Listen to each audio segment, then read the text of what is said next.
What is up, guys, and welcome back to another video. Today I have my top 10 after week 9 of college football. Yes, already 9 weeks into the season, going into week 10. That is insane. But here is my top 10 and my review of week 9 overall. Thank you for clicking on the video. I appreciate it. I talk college football, and if you love college football, you'll love my channel. Please consider subscribing. But let's get right into it. Let's start off with my honorable mentions. Do my top 13. At number 13, my first honorable mention, I have North Carolina. North Carolina, 7-1. They beat Pitt 42-24. Impressive win. Pitt's a pretty good team. Pitt took Tennessee to overtime. Looks like a very impressive, well, I don't want to say impressive loss, but looks like a moral victory of sorts now based on how good Tennessee's doing. This weekend, they'll go play Virginia at Virginia. Their one loss coming to Notre Dame by a lot of points. Now, Notre Dame isn't a particularly great team this season, and it was by a lot of points. So, not a good loss at all. But hey, one loss is one loss. At number 12, my second honorable mention, I have Illinois. Illinois is 7-1. This past weekend, they beat up on Nebraska 26-9. Illinois is doing pretty good. Their one loss comes to Indiana. Now, Indiana, again, not a good team at all, but that loss only came by 3 points instead of a lot of points like North Carolina's loss to Notre Dame. This weekend, they'll play Michigan State. Illinois, a very ground and pound team. Chase Brown, one of the best running backs in the entire nation. And they keep chugging as they only have one loss on the season. At number 11, my final honorable mention, I have the Southern California Trojans at 7-1. This past weekend, they beat Arizona 45-37. Closer game than you would like versus a sorry team like Arizona. But hey, a win is a win, and they have 7 of them. Only one loss. That one loss coming to Utah in an extremely close game, 43-42. In a game that easily could be called different if a call goes their way or just a single down goes their way. Extremely close game. And their offense has looked explosive this year with Caleb Williams and Lincoln Riley and Jordan Addison. Galore, etc., etc. Looks like a very good team this season. They go and play Cal this weekend. At number 10, starting off my top 10, I have the Ole Miss Rebels at number 10, 8-1. This past weekend, they beat Texas A&M 31-28. Now, on one hand, this is a closer game than you would like versus an unranked team that is 3-5 now. Shout out to Texas A&M being 3-5. What a disaster for Texas A&M, but hey, I'll take it. Roll Tide. 31-28, closer than you'd like, but hey, it was at Kyle Field. Jimbo Fisher, very experienced coach. So a win is a win, especially in the SEC. Ole Miss, 8-1. This weekend will finally be their bye week. Their only loss coming to LSU, who, if you want to know where I have LSU, they would be, if I rank them, they would be right behind North Carolina, probably at 14. I think Ole Miss is a really good team. That's their only loss. Now, it was a bad loss. It was by 18 points, but only one loss. Then at number 9, I have the UCLA Bruins at 7-1. This past weekend, they beat up on Stanford 38-13, as you expect a team of their caliber to do. And this weekend, they'll have to go play Arizona State. Now, UCLA, their one loss on the season, coming to a team you'll see in a little bit. Wink, wink. By 15 points. But they've looked good for most of the season. Chip Kelly doing good things over there. Dorian Thompson-Robinson, the quarterback, doing good things over there. And you like to see it. I was waiting to see if Chip Kelly could get it going at UCLA. I'd almost given up on him. But he's got it going now as they are ranked number 9 in my top 10. At number 8, I have the team who beat UCLA. I have the Oregon Ducks. As much as I hate to admit it, Oregon is on fire right now. Bo Nix, my least favorite college football player of all time, is on fire. As much as I can't stand that sentence being said. They are 7-1 now.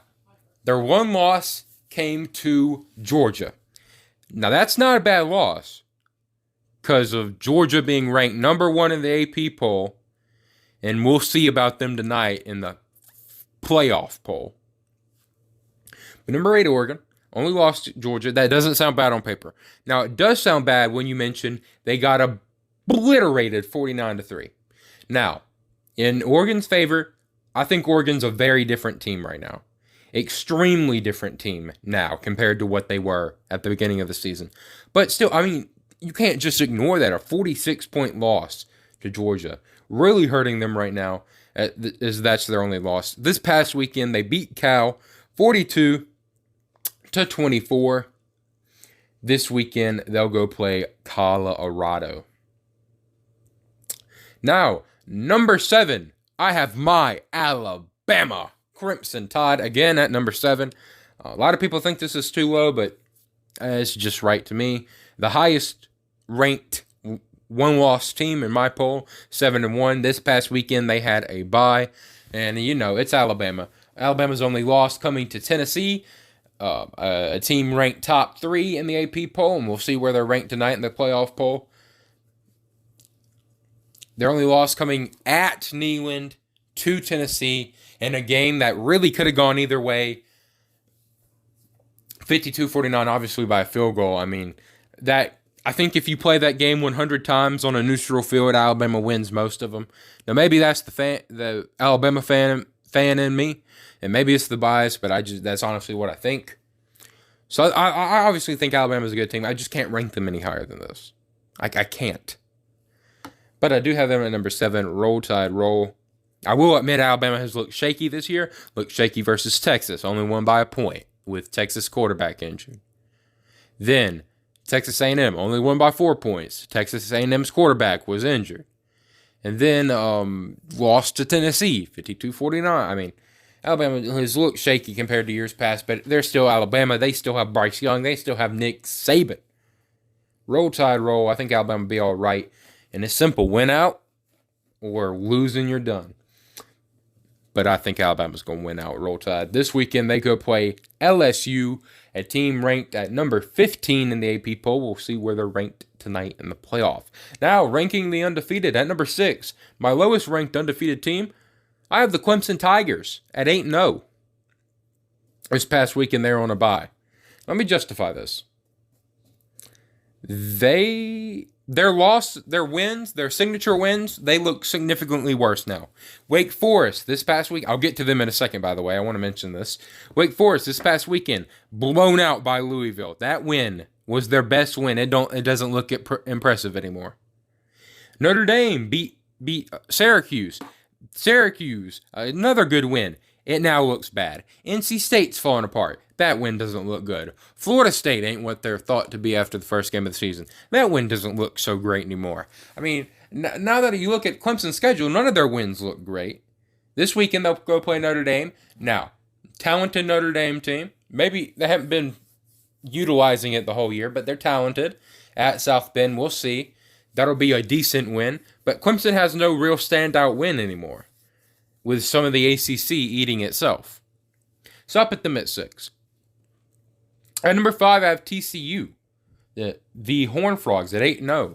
Let me justify this, putting TCU above Clemson. Clemson, they have an identity crisis right now. Clemson does not have an identity. They play good defense, and they play solid offense most of the time, but the quarterback position is a mess. And I just don't see the identity in this Clemson team. Now, I trust them, though, because they're insanely talented. So much talent on that field. And Dabo Swinney, an experienced, proven, winning coach. So I give them credit. But I have TCU ahead of them. TCU with a stronger strength of schedule, a stronger strength of record, undefeated. Now, TCU's win doesn't look as great anymore because Oklahoma State lost 48-0 to Kansas State. That looks embarrassing now. But hey, Kansas State looks like a more decent win now. And honestly, better than any Clemson win at this point.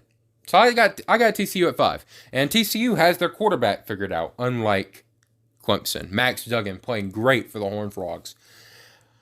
Yeah, TCU at 5. This past weekend, they did struggle a little bit with West Virginia, but ended up winning 41-31. And next weekend, they'll play Texas Tech. Interesting game there. At number 4, I had the Michigan Wolverines. Michigan, undefeated. This past weekend, they beat Michigan State 29-7, beating up on their in-state rival. And yeah, Michigan just continues to win games. There's honestly not much I can say about them. J.J. McCarthy's playing pretty good. Blake Corum and Donovan Edwards. Man, what a running back combo. And Jim Harbaugh is a great coach. I have them at number 4. And honestly, they're great, but these top 3 teams are just in a different level. This weekend, they go play Rutgers. Now, starting off my top 3, in my opinion, I'm not going to get too mad at you if you rank this in any order, honestly. Now, I have opinions, obviously. Yeah, I mean, these top 3, I have these top 3 in the top 3 for a reason. But I'm saying it's not egregious to rank them in pretty much any order. At number 3, though, I have the Ohio State Buckeyes. I feel bad putting them number 3. They're so good. Ohio State undefeated. This past weekend, they struggled with Penn State at first. It was 23-21 with 8 minutes to go in the fourth quarter.